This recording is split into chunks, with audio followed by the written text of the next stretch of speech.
Še en test karavana, da boste lažje videli razliko v primerjavi s Focusom. Tak, čisto kratek, ker smo Golfa variant že imeli na testu, celo v enaki barvi. Takrat je bil pod pokrovom bencinski motor TSI, oprema pa je slišala na ime Comfortline. No, tega poganja 2-litrski TDI, pohvali pa se lahko še z najvišjim paketom opreme Highline. Razlika za začetek 7000 pri ceni. Dobili boste varčnejši motor, ki bo porabil dober liter manj, znotraj pa je okolje bolj prestižno.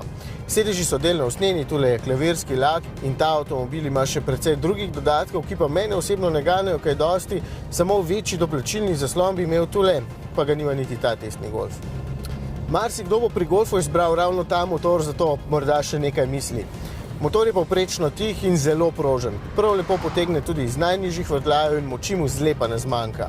Bi rekel, da je super izbira za Golfa, ker dejansko je, ampak imajo v ponudbi tudi zelo prepričljive bencinske motorje, zato bi se sam verjetno odločil prav za slednjega.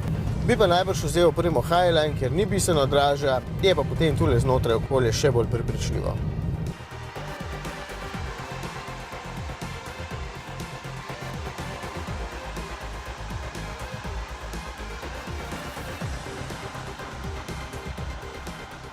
In najbolj prepričljive točke Golfa.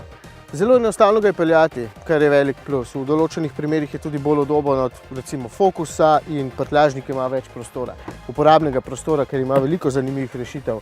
In zato je dejansko kljub zadržanosti tole eden najboljših v svojem razredu.